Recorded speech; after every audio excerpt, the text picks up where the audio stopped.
El 1 a 31. Para que vean, no va a decir que yo llamo al número que yo quiero.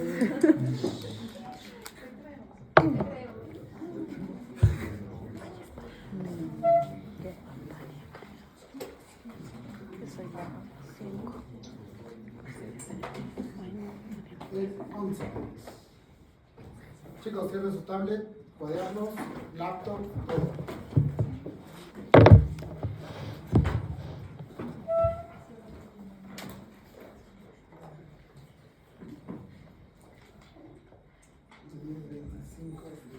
El 11. Jonathan Farfán. Jonathan. Chicos, silencio, por favor.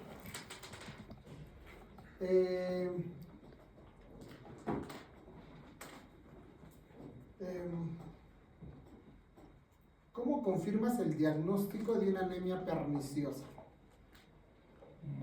Con exámenes de anticuerpos, anticélulas, ¿cómo se llama? Antifactor intrínseco, anticélulas paroxísticas y también. No, paroxística. Y también una gastrina sérica. He dicho uno. Anticuerpos, factor intrínseco, anticuerpos de células paroxísticas. Paroxísticas, seguro. Es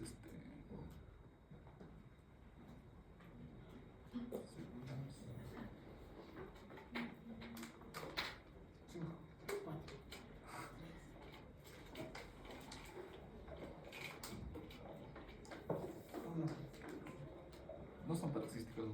Parietales. Parietales. Y bueno, ¿no? La atrofia a nivel de la biopsia. Pero con factor intrínseco y anticélulas parietales tú confirmas el diagnóstico de que esto sea pernicioso. Annie Litt. Annie.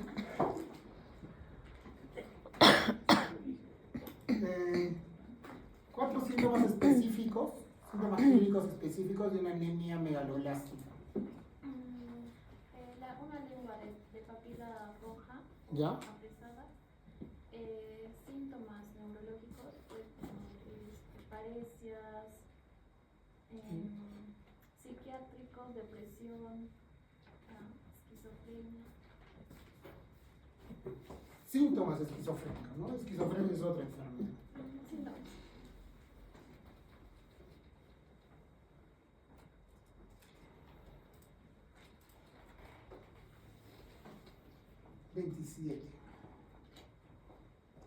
Miguel Ángel Sarrín. Miguel Ángel. ¿Por qué la anemia megaloblástica genera pancitopenia?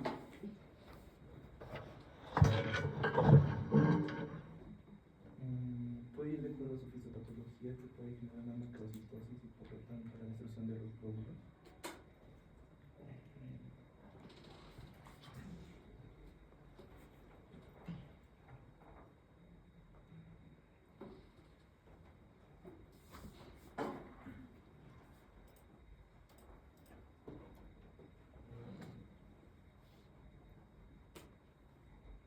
Ya está.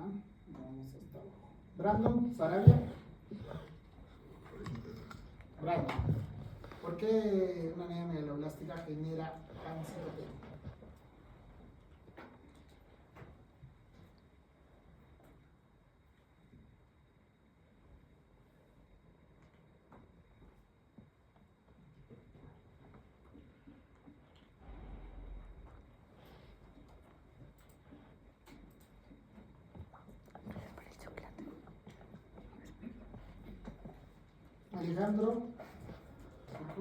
Alejandro, ¿por qué una anemia megaloblástica genera pancitopenia? La déficit de la vitamina B12 va a generar alteración en la síntesis del ADN y esto va a afectar a los células proliferativas, ¿no? Y en ese sentido encontramos las 3 series. O genera también pues un aborto medular, ¿no? Todo porque la vitamina B2 y el ácido fólico, como las más frecuentes, actúan pues en el síntesis del ADN y la ARN, ¿no? Por ende, si no hay estas vitaminas, simplemente generan una pancitopenia o generan una deficiencia en la producción de estas células, ¿no?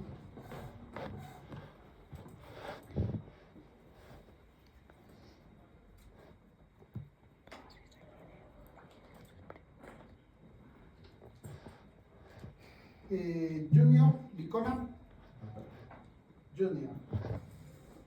¿Por qué? Dime 4 patologías que generen una anemia megaloblástica.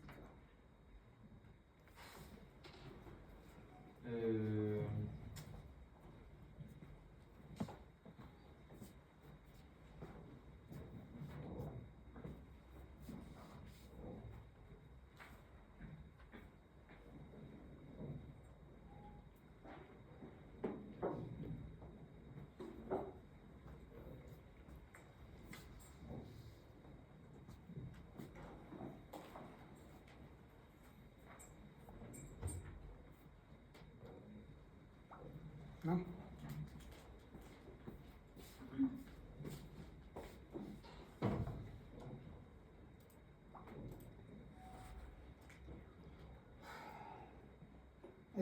Melanie. 4 patologías que generan una anemia megaloblástica. Puede ser la gastritis crónica, causa de deficiencia de las Ya. retales. Ya. Alguna enfermedad autoinmune, o también a una predisposición genética. Una enfermedad autoinmune es muy general. Un lúpulo te genera una anemia megaloblástica, ¿no? Pero otra enfermedad autoinmune sí te puede generar una anemia megaloblástica. ¿Cómo cuál? Megaloblástica, ya. Una anemia macrocítica hipercrónica, ¿no? ¿Cuál?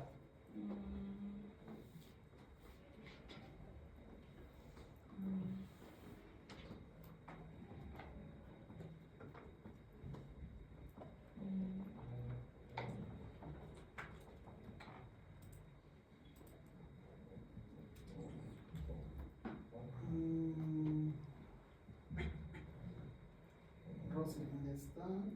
Fernando. Rodrigo, Miranda. Rodrigo, 4 patologías que generan una anemia megaloblástica. Neoplasias, mieloproliferativas, enfermedad de Crohn, colitis ulcerosa y... Una enfermedad de Crohn. Sí. Y por último, Ya, una como mala vasectomía. absorción. Ya. ¿Qué más? Colitis ulcerosa. Una neoplasia mieloproliferativa. Una neoplasia mieloproliferativa es muy general. Una policitemia vera no te va a generar una anemia megaloblástica. Sencillo, chicos. Ya no, termina. Y una gastrectomía. No. Mala idea. Una anemia por deficiencia de B12. Una anemia por deficiencia de B9. Una anemia hemolítica. Una leucemia aguda. ¿No? ¿Genera anemia macrocítica hipercrónica o no? Genera una anemia megaloblástica. ¿No? Ya, un cáncer, ya, los cánceres, dependiendo al tipo, una neoplasia. De las mieloproliferativas, la leucemia mieloide crónica, sí, pues no, que podría generar una megaloblastosis, ¿ya? Pero no todas, pues, ¿no? ¿Qué dijiste? Es muy general, es como si yo les diga, pues, ¿no? No sé, ¿qué es una enfermedad autoinmune? ¿No? La escolágeno. Doc, ¿y la gastrectomía no estaría bien? Por eso, deficiencia, ¿no? Es Claro. una. La Crohn te ataca es casi todo, pues, ¿no? O sea, absorción. Esto es deficiencia más de vitamina B. Te puede generar un Crohn también una anemia nutricional mixta, pues una ferropénica, ¿no? No se absorbe. Sí. Porque al final son enfermedades de mala absorción, pues, ¿no? Y bonita más, ¿ya? ¿O ya no? ¿Por qué? ¿Cuándo es el examen, chicos? 20 de marzo, 18 de marzo. 18 de marzo, ¿no? ¿Cuándo es el examen? No, hay una fecha de examen, ¿no? Claro. Déjenme ver.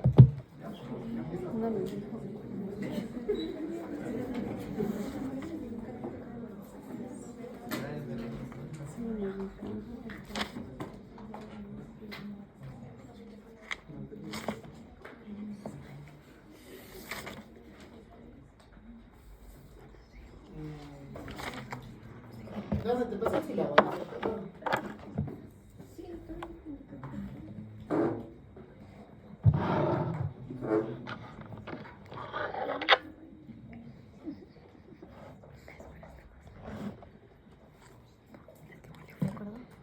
Lo que dijo en la primera clase, doctor, Cuando fue sí, que las moscas, iba a ser lo a las 7 de la mañana. Sí, Solo me comentó que iba a ser a las 7 de la mañana. pero en el sílabo, les he dicho en el sílabo. Semana 7 nomás decía. Solo decía, no necesita fecha.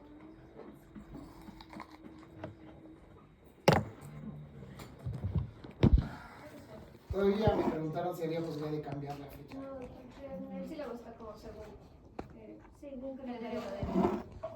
¿Según qué? Calendario académico. Según el sílabo. Sí, no estamos con fecha. Ya, vamos a poner fecha.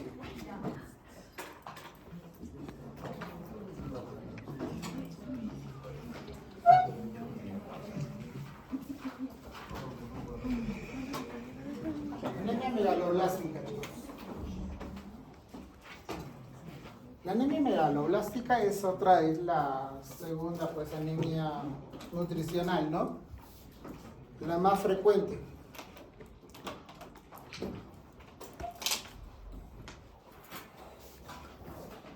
Un poco de historia. En 1849, pues Thomas Addison describe, ¿no?, por primera vez a un tipo de anemia caracterizado por una palidez, languidez, indisposición al esfuerzo, una lengua lisa, roja, entumecimiento digital, hormigueo, y comienza pues a observar esto en la sangre, ¿no? En la sangre comienza a ver al nivel del microscopio alguna alteración. Y se da cuenta pues que acá encuentra glóbulos rojos grandes, pues no, fuera de lo normal. Entonces el primero que describe es Thomas Addison. Luego en 1880 Ehrlich describe pues propiamente el término de anemia megaloblástica. Acá Ehrlich describe la anemia megaloblástica como un tipo de anemia fuera de lo común. Lo resalta también como si fuera un inicio de leucemia. Ese fue su término, ¿no? Que los glóbulos rojos grandes se transformaban en leucemia, que es totalmente falso, pero sí describe a la megaloblastosis. Nagel en 1923 describe a los neutrófilos hipersegmentados como dato y característica típica y específica de la anemia megaloblástica. Y este es un dato demasiado importante. ¿Por qué? Porque los neutrófilos polisegmentados pues son característicos de la anemia megaloblástica por deficiencia de vitamina B12 y ácido fólico, ¿no? Ya en 1926, Minot y Murphy-Whipple describen pues, ¿no?, la característica de esta anemia, principalmente en pacientes con la dieta, pues, ¿no?, y la alteración a nivel hepático, o sea, donde se almacena, pues, ¿no? Y Victor Herbert, hace más de 50 años, describe, pues, la síntesis nucleoproteica defectuosa que existía, pues, en este tipo de anemia. Ahora, la característica en realidad de una, o morfológica de una anemia megaloblástica, chicos, es la disociación núcleo-citoplasma. O sea, ¿qué significa? Megaloblástica, desde la lámina periférica, o sea, los glóbulos rojos grandes, ¿no?, y rojos. Igualmente a nivel de todas las células, ¿no? Los neutrófilos son un poco más grandes, polisegmentados. O sea, un crecimiento anómalo, ¿no? La hematopoiesis ineficaz. Producción de los glóbulos, en realidad de todo el producto hematopoyético, de manera, ¿cómo les digo?, poco funcionante, pues, ¿no? Si estos glóbulos rojos nos deberían durar 120 días, estos glóbulos nos duran pues 90 días, 80 días, o de repente menos, ¿no? Igual los neutrófilos, neutrófilos preparados pues para ir a atacar a un proceso infeccioso, pues son neutrófilos pues inservibles, aunque sean grandes, ¿no? Ahora igual las plaquetas, pues, deficiencia bioquímica relacionada a la vitamina B12 y al folato como la más frecuente, pues. Esta disociación núcleo-citoplasma, si ven hay gran espacio de citoplasma, que eso no es normal, son células grandes, megaloblásticas, ¿no? Ahora, entonces, esta es una manifestación de un defecto en la síntesis del ADN. Por ende, todas las células del organismo con capacidad proliferativa se van a alterar, ¿no? Y otro de los lugares donde existe bastante replicación celular es el sistema nervioso, pues, ¿no? Entonces, por ende, generan también alteraciones neurológicas. Es característica típica, pues. Otro lugar donde existe bastante replicación es la médula ósea, y por eso también se altera la médula ósea, ¿no? Expresión clínica de este defecto, principalmente en los territorios celulares, cuya renovación es más rápida, entre esas principalmente el sistema nervioso y la médula ósea. La síntesis defectuosa del ADN conduce a la activación de la apoptosis y hemólisis, ¿no? Por ende genera una hemopoiesis inefectiva y el acortamiento de la sobrevida eritrocitaria, propios de esta afectación. Como les decía, ¿no? Entonces, al generar glóbulos glóbulos rojos grandes y poco funcionantes, pues estos glóbulos rojos van a estar predispuestos a su apoptosis lo más pronto posible. Pues no van al vaso y dicen, oye, tú eres anormal, no, agarro y te destruyo. Y al destruirse, genera una hemólisis, pues no. Entonces, este es un dato importante, la hemólisis. ¿Por qué? Porque en realidad, chicos, una anemia megaloblástica va a tener criterios de una anemia hemolítica, pero no va a ser tan alto como una anemia hemolítica propia, pues no. Justamente es por esto. Entonces, estos pacientes van a tener un test de Coombs positivo, estos pacientes van a tener bilirrubina hasta predominio indirecto positivo, estos pacientes pueden tener hasta aptoglobina disminuida, pueden tener un DHL ligeramente elevado, pero todos esos laboratorios no van a ser tan altos como una anemia hemolítica, ¿no? Ahora, entonces estos van a ser un grupo, o son del grupo de las anemias arregenerativas, macrocíticas, que se caracterizan por la síntesis defectuosa del ADN, ¿no? Con la disminución de la velocidad de la replicación, porque ya sabemos que afecta a nivel del ADN, con ARN preservado y retraso en la división celular. Simplemente pues no tiene el combustible para poder replicarse, ¿no? Que son las vitaminas. Por ende, todo esto va a generar un aumento en el tamaño de las 3 series hematopoyéticas. O sea, no solamente, chicos, se altera el producto, o sea, no solo se alteran los glóbulos rojos, los neutrófilos, los leucocitos, en realidad, las plaquetas, sino se alteran desde más antes. O sea, desde, en caso de la serie roja, los eritroblastos, los proeritroblastos, todo lo que vimos en la hematopoiesis, ¿no? Todo eso se altera, porque al final todas esas células están en replicación celular.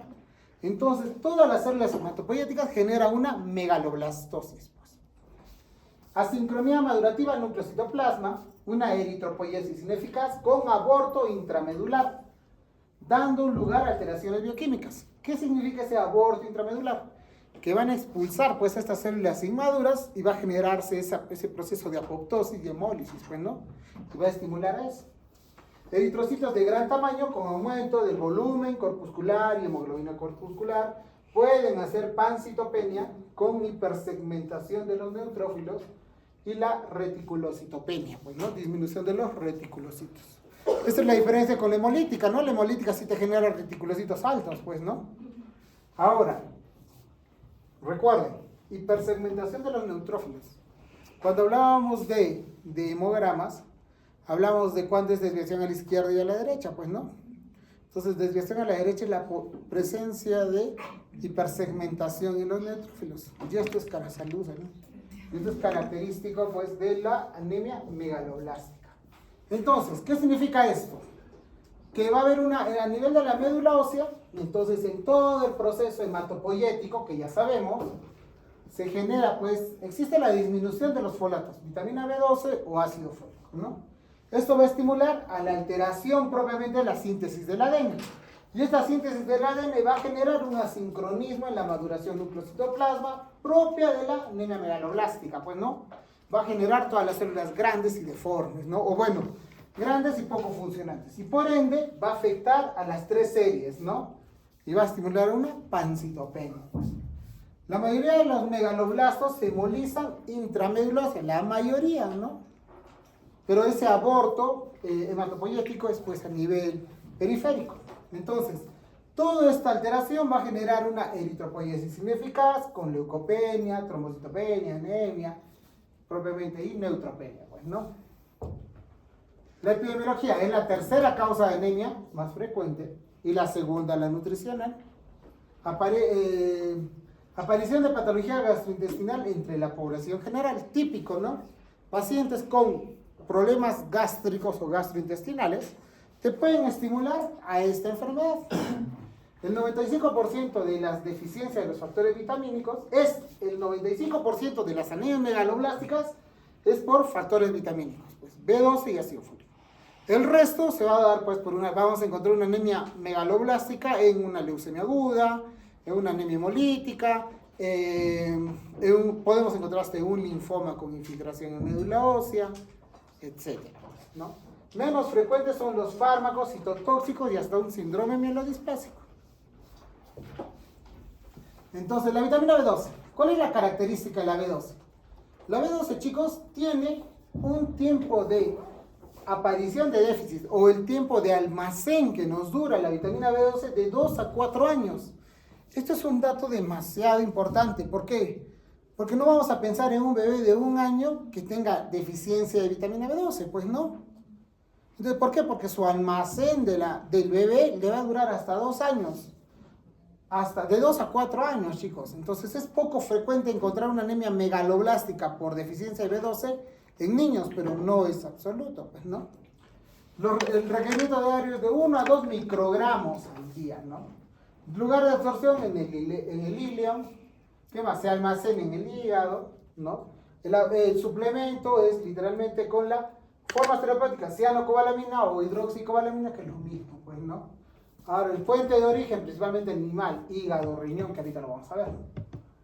Entonces, ¿qué sucede en el metabolismo de la vitamina B12, chicos? Nosotros al ingerir nuestros alimentos, pues, ¿no? En la absorción, sucede que en el proceso de mezclarse con la saliva, se comienza a liberar la cianocobalamina. La cianocobalamina es la vitamina B12, ¿no? Se comienza a liberar a nivel de las glándulas salivares hasta llegar a la pared gástrica. La pared gástrica libera entre sus jugos gástricos. Esta proteína es una proteína muy fácil de degradarse. Frente a cualquier jugo, sean gástricos o biliares, se puede degradar y se pierde rápido, o sea, es fácil de perderse. Entonces, ¿qué sucede? Que a nivel de las células varietales, junto con el ácido clorhídrico, se libera el factor intrínseco. ¿Cuál es la función del factor intrínseco? Proteger a la cianocobalamina. Entonces, ¿qué dice? Agarra la cianocobalamina y le dice, ven para acá, yo te voy a proteger, y evita que se degrade. Esa es la función principal del factor intrínseco. ¿Qué hace? Que luego pase pues por todo el intestino hasta llegar al ileum terminal y evita hasta que los jugos pancreáticos lo degraden y llegan hasta el enterocito. Y en el enterocito, recién agarra el factor intrínseco, llega al enterocito y dice, te lo entrego. Y el enterocito agarra, lo absorbe y luego lo pasa hacia el flujo sanguíneo. En resumen, ¿no? Entonces este enterocito agarra la cianocobalamina por medio de la transcobalamina, luego lo libera al complejo, al torrente sanguíneo por la unión transcobalamina-cianocobalamina, esa unión de los dos.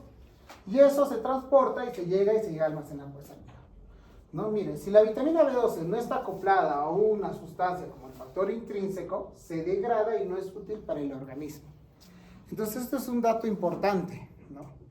Que pacientes con gastritis, etcétera, que no puedan producir o alteren las células parietales, no producen factor intrínseco, ¿no? Entonces, al no producir, generan una deficiencia de esta vitamina. ¿Sí entendido? ¿Sí? Lo mismo, es lo mismo en realidad, ¿no? No se mareen. La cobalamina se degrada y pasa como cianocobalamina o cobalamina a nivel del... Llega hasta el estómago, en el estómago las células parietales liberan el factor intrínseco. Entonces, ¿qué hace el factor intrínseco? El factor intrínseco agarra y se une a la cianocobalamina hasta llegar al hígado. Llega hasta el enterocito y acá el factor intrínseco dice, bueno, acá está la cianocobalamina y acá sucede la separación. Entonces esta cianocobalamina, al separarse del factor intrínseco, esa se degrada y la cianocobalamina se une a la transcobalamina tipo 2 y esta unión de estos dos sale por el flujo sanguíneo y llegan pues al hígado, en resumen.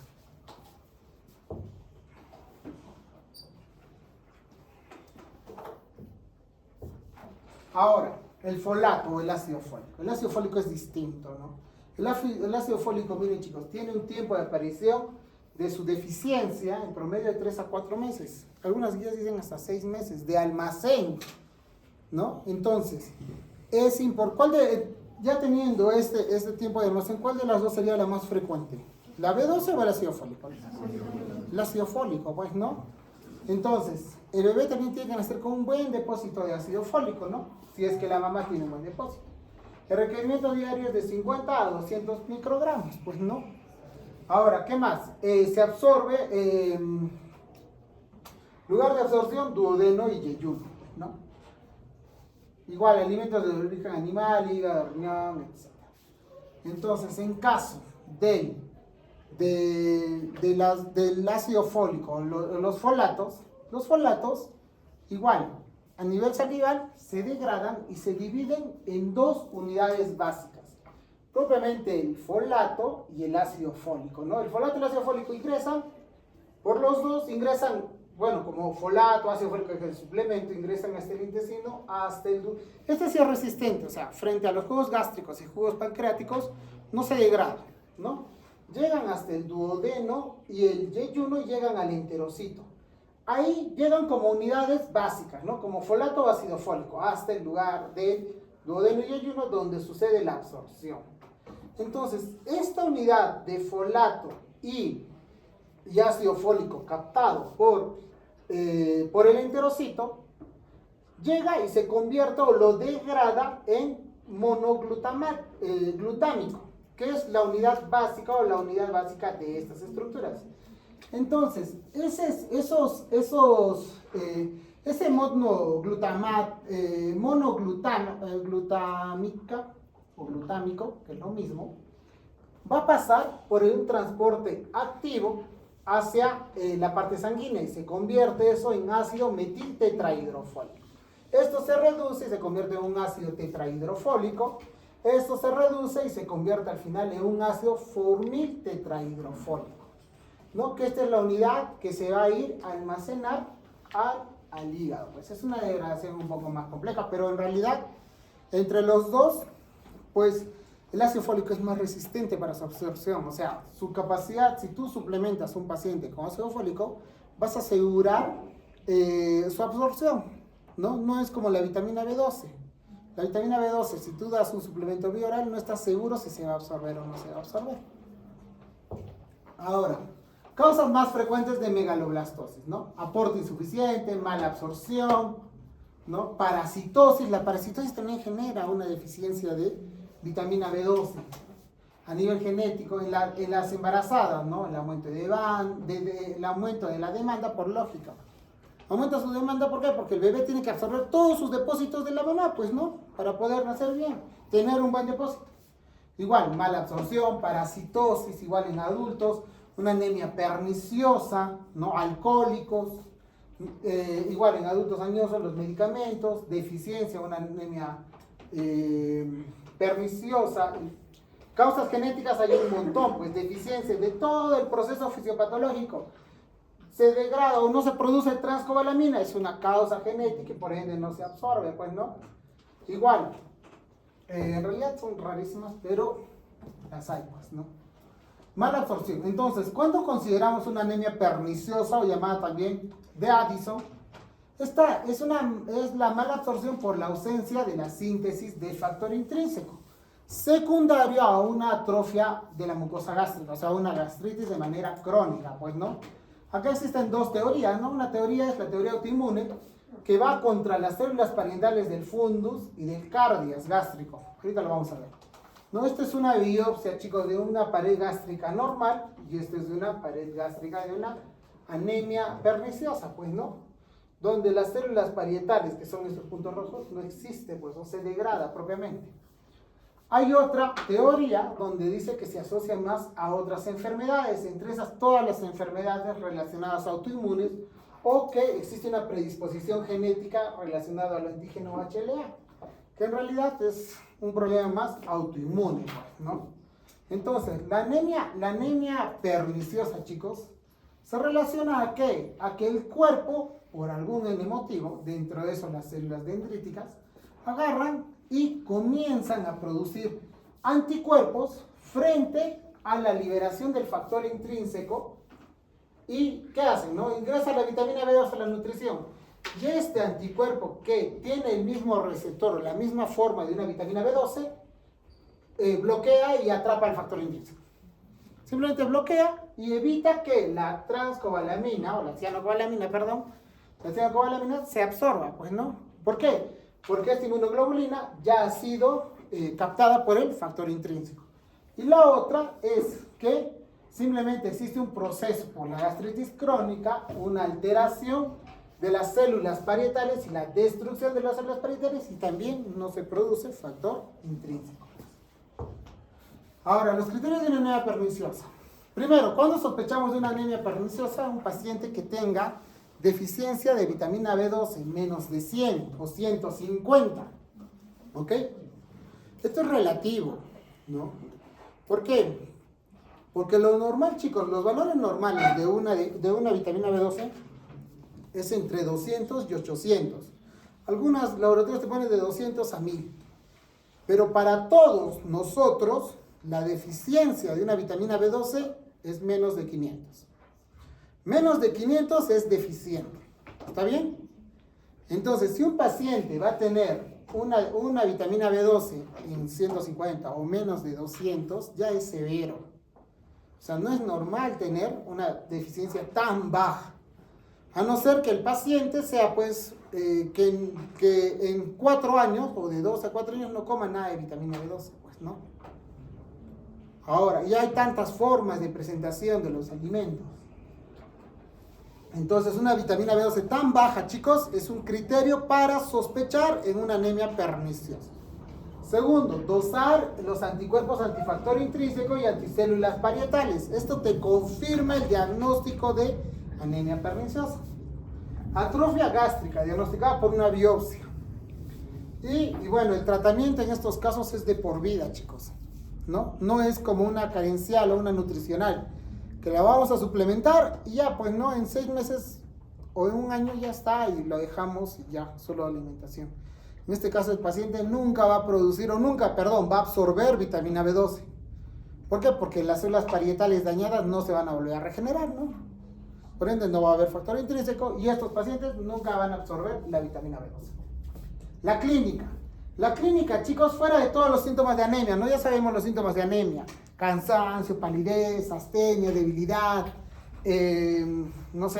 incremento del sueño, etc. Los síntomas más característicos son los neurológicos: parestesias, hormigueos, Babinski positivo, Romberg positivo, alteraciones en el sueño, los trastornos psiquiátricos, irritabilidad, depresión, demencia, ¿no? En realidad, estos trastornos psiquiátricos, o sea, es increíble. La deficiencia de vitamina B12, chicos, al alterarse o llegar a tener síntomas esquizofrénicos, puede confundir diagnósticos, ¿no? Porque nosotros hemos tenido una paciente con síntomas diagnosticadas, psiquiatría la diagnosticó como esquizofrenia, ¿no? Y cuando nosotros la conocimos, nos la mandaron porque tenía anemia. Y su anemia y su B12, chicos, estaba en 100. O sea, era recontrabajo.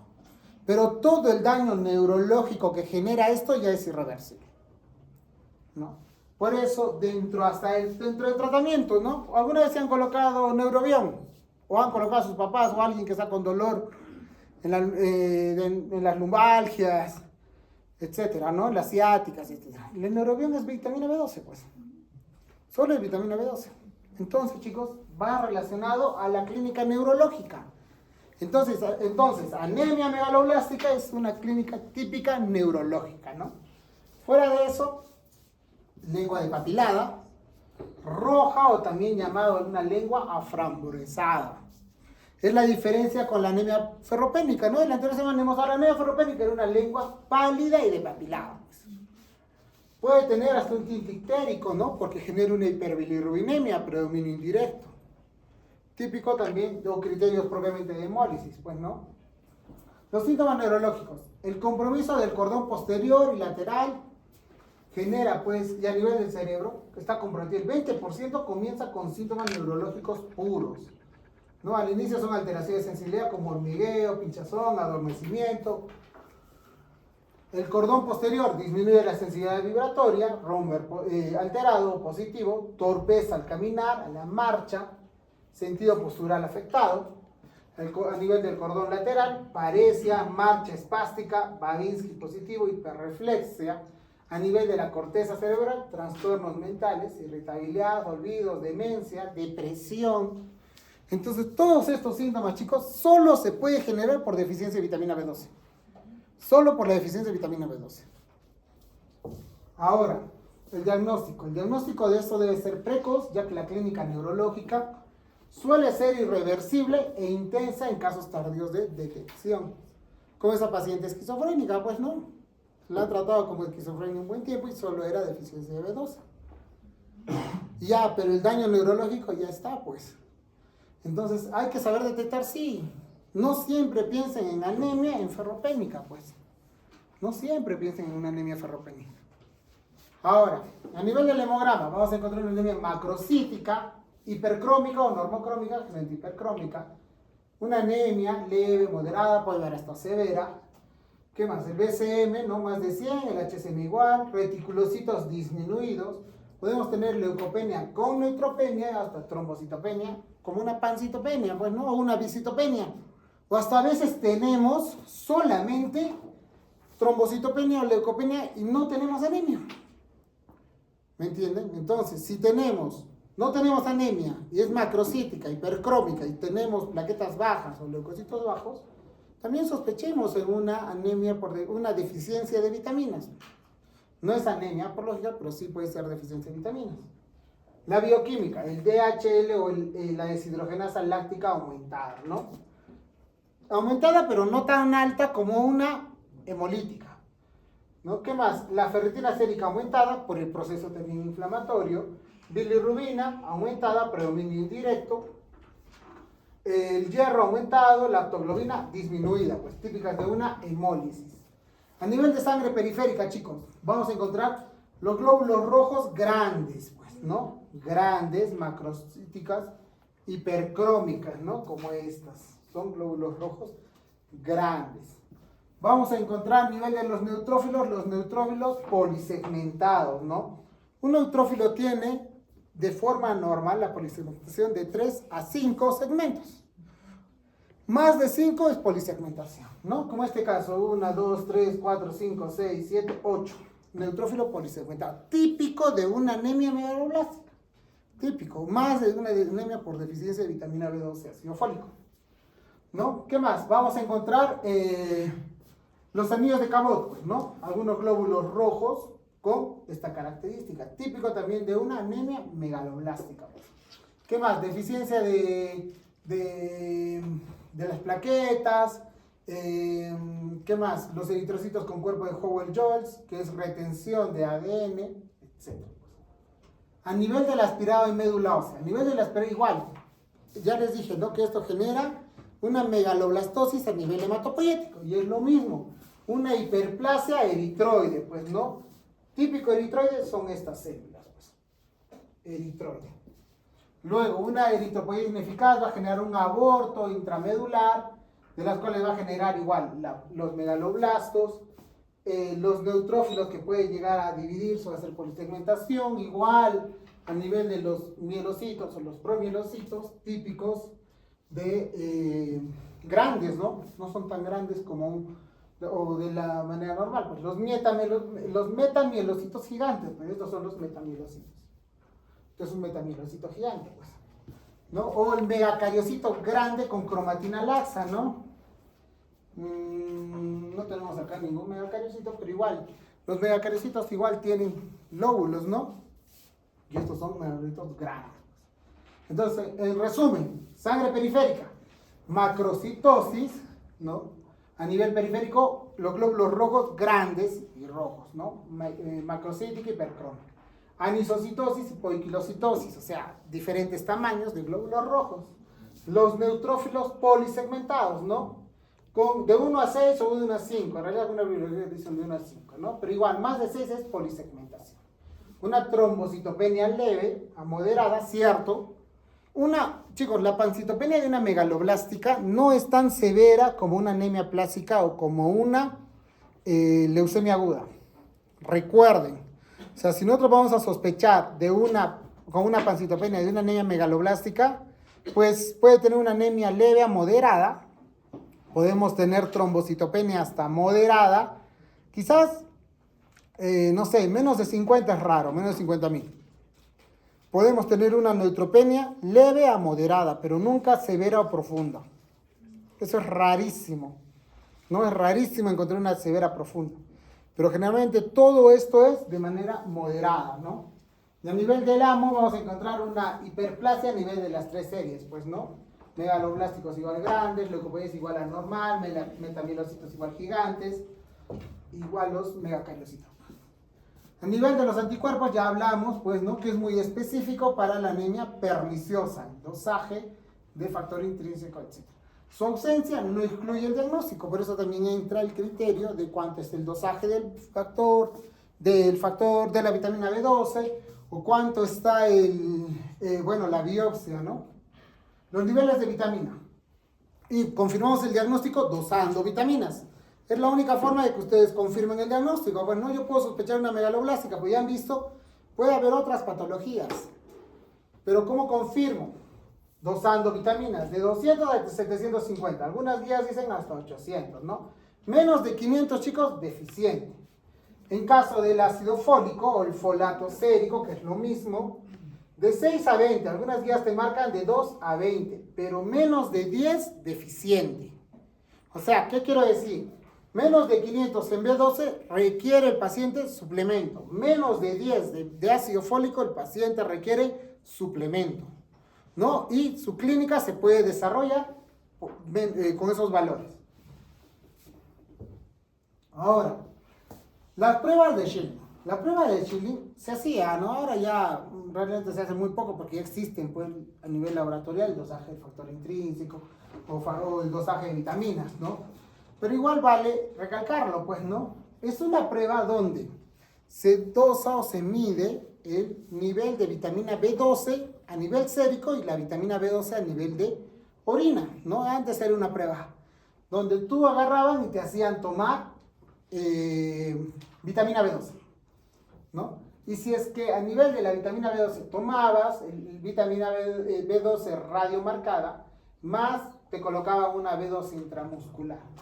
Si se excretaba la B12 radiomarcada a nivel de la orina, decían, bueno, la causa más probable, ingesta deficiente. O sea, que el paciente se ha absorbido y lo ha excretado, pues no, la biomarcada lo ha excretado. Entonces, ¿qué significa? Que el paciente está funcionando todo bien y solo que, su proceso fisiológico lo está degradando la orina. Entonces, esto es carencial. Requiere suplemento de vitamina. Ahora, si no ha salido a nivel de la orina, igual, ¿no? Se le da B12 radiomarcada más factor intrínseco. Y bien, si en la excreción de la B12 está marcado o si es positivo, anemia perniciosa. ¿Por qué? Porque este factor intrínseco está protegiendo a la B12 que se está ingiriendo. Y por eso se está degradando. ¿Está bien? Y dice, entonces acá le falta factor intrínseco. Pernicioso. Si a pesar de eso no sale, se le da pues B12 más algún antibiótico y si se excreta, este es sobrecrecimiento bacteriano, principalmente parásitos. Igual, si es que eso sale negativo, se le da B12 radiomarcada más enzimas pancreáticas. Si es que esto sale positivo, deficiencia pancreática. Si es que igual sigue saliendo negativo, bueno, buscar otras causas como resección intestinal, etcétera, pues, ¿no? Esto ya no se utiliza de rutina, o sea, ya no es un examen de rutina porque ya puedes dosar B12, puedes dosar ácido fólico, puedes dosar factor intrínseco, anticélulas periféricas. El tratamiento. El tratamiento, chicos, es la alimentación, es el pilar importante. Al ser una anemia nutricional, la alimentación es el punto D. Porque aunque nosotros lo suplementemos a los pacientes y no va a comer, va a generar otra vez deficiencia de vitamina B12 o ácido fólico, ¿no? Entonces, vitamina B9, ácido fólico, trigo, frijol, soda seca, ¿no? Cereal, el hígado. Miren, chicos, el hígado, 192 miligramos de ácido fólico de acelios, ¿no? La B12 igual. 75 miligramos de B12 en el hígado. O sea, y el hígado también contenía hierro. Entonces el hígado, mágico para el suplemento de nutrientes, ¿no? Las sardinas, ¿no? El huevo, el jurel, el atún, etc. El tratamiento, el suplemento de las vitaminas, sea ácido fólico o vitamina B12. Primero hay que determinar la etiología para saber cómo tratarlo. Porque si es una perniciosa, vamos a suplementarlo de por vida, ¿no? Llegan ampollas a una vez al año o hasta 2 veces al año, dependiendo, ¿no? Se dirige a la recuperación de los niveles de cianocobalamina y ácido fólico mediante la suplementación. Ese es el objetivo de un tratamiento nutricional. En ferritina, ¿qué queríamos llenar? Los depósitos de hierro, ¿no? Porque la hemoglobina, eso va a ir llenándose, va a ir mejorando poco a poco. Lo mismo, el tratamiento de la B12 y ácido fólico es llenar sus depósitos de vitamina B12 y de ácido fólico. Acá tenemos vía oral y vía endovenosa, o vía intramuscular, perdón, ¿no? La vía oral es seguro, efectivo. Perdón, chicos, es el hospital. A lo de vida.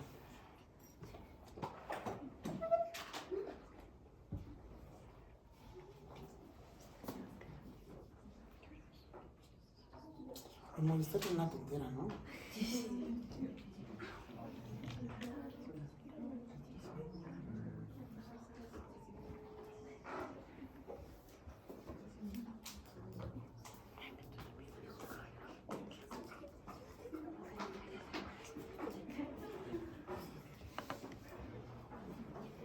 Bienita.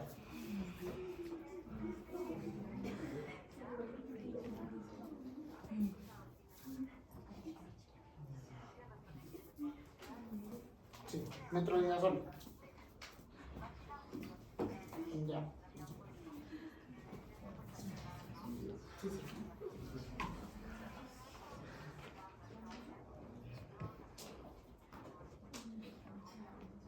No, déjale el cultivo de la secreción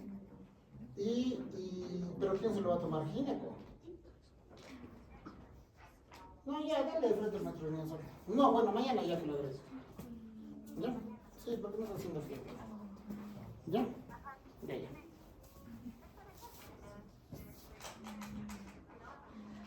No, ya, sí, ya lo imprime, sí.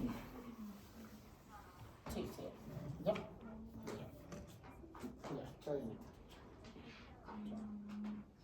Perdón, chicos. Ya, tratamiento, reposición. El vía oral, chicos, es seguro y efectivo, sí, pues, ¿no? Aun cuando el factor intrínseco está en procesos de niveles bajos. Pero en realidad, la suplementación de la vitamina B12 es muy incierta porque va a depender si es que se absorbe el 100% o no, ¿no? Yo personalmente aconsejo la intramuscular. ¿Por qué? Porque al colocarla intramuscular voy a asegurar que su absorción sea el 100%. No como la vía oral. O sea, la vía oral sí, pues, pero influyen otros factores para su absorción.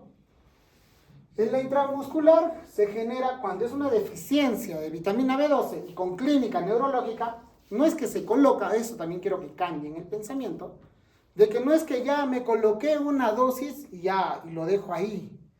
para tratar de una manera correcta la suplementación de B12 en caso intramuscular es una ampollita, porque estas ampollitas vienen de 1 miligramo por 7 días. Luego, una vez a la semana, por 4 semanas, va a completar el mes. Y luego, una ampolla mensual hasta recuperar su déficit. O sea, es un tratamiento un poco largo, ¿no? Intramuscular, pero aseguras el 100%. Mientras que en vía oral es una tableta o hasta 2 tabletas al día. Y tienes que completar mínimo un tratamiento de 6 meses. Para que tú estés seguro de que se haya absorbido. Ahora, el control no se da porque, bueno, ya le voy a dar al mes, voy a ver cuánto va a estar su B12, y le tomo un dosaje. No nos sirve eso. Porque en el dosaje les va a salir vitamina más de 1000 o de 2000. Y eso es un valor alterado. ¿Por qué? Porque es el suplemento que se le ha colocado. Entonces, las únicas formas de ver respuesta a todo esto es, lo que te está respondiendo es, viendo primero a las 4 a 7 horas los normoblastos, pero no vas a hacer un aspirado pues después de suplementarla, ¿no? Es insulso. Entonces, el primer signo laboratorial para ver respuesta al tratamiento son los reticulocitos.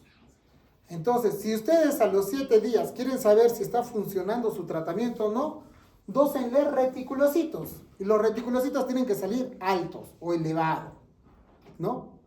Esto va a ser el primer signo de que sí está respondiendo al tratamiento o el suplemento.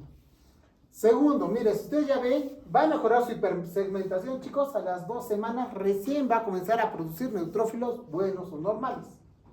Y los síntomas neurológicos van a comenzar a calmar en promedio a los 3 meses.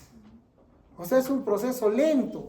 Tampoco entre en desesperación de que ya voy un mes tratando con B12 y no ha mejorado la clínica. Sí, va a mejorar poco a poco.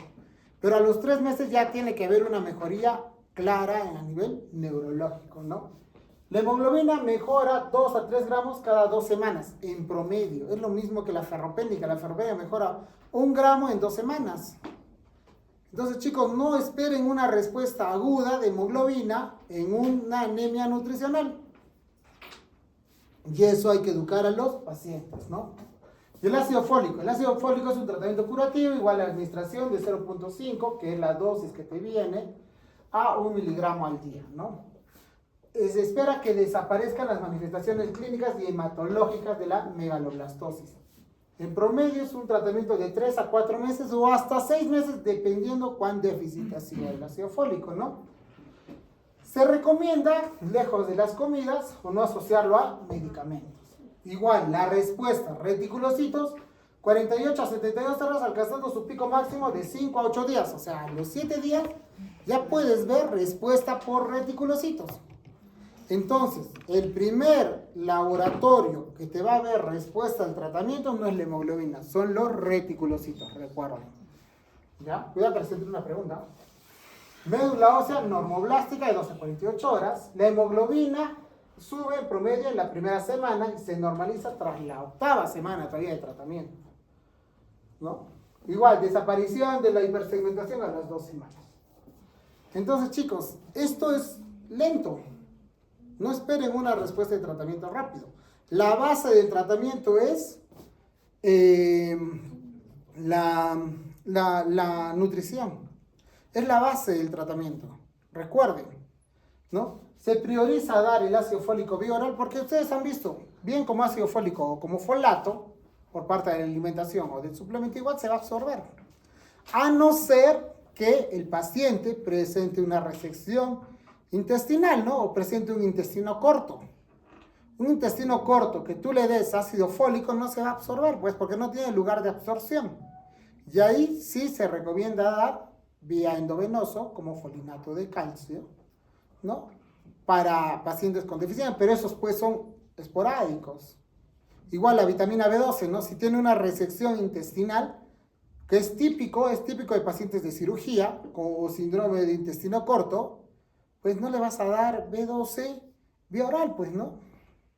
O sea, es insulso. Hay que darle intramuscular o endovenoso. ¿Está bien? Ahora, la anemia megaloblástica en la infancia, ¿no?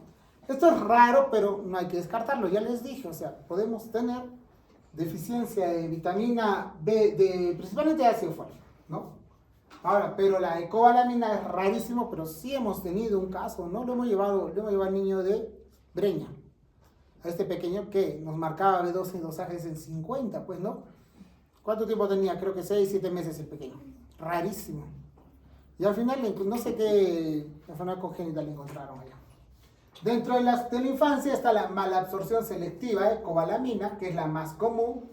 Genera un fallo en el transporte entre el complejo factor intrínseco y cobalamina. El otro es deficiencia congénita del factor intrínseco, donde es una enfermedad autosómica recesiva con ausencia de la secreción del factor intrínseco por las células parietales. Se diagnostica de 6 a 24 meses en promedio, ¿no?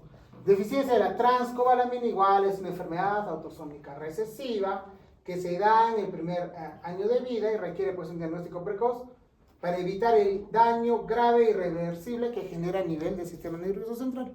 Lo estoy resaltando, es irreversible el daño. Entonces hay que tratar ya, ¿no? De hecho que con un paciente neurológico va a mejorar los síntomas neurológicos a los 3 meses, pero no va a recuperar ese daño neurológico que ya ha tenido. Y la mala absorción de congénita del folato simplemente es donde no se permite la absorción o no se genera una absorción a nivel del intestino y hay una ausencia en el transporte mismo hacia el líquido cefalorraquídeo. Otras anemias por fármacos, ¿no? Los antifolatos, los análogos de purina, los inhibidores de la ribonucleotidoreductasa, pues, ¿no? O los típicos, estos son los quimioterapéuticos, pues, ¿no? Ok, chicos. Los medicamentos alivian el dolor, pero solo el amor puede aliviar el sufrimiento. Traten bien a sus pacientes. Siempre.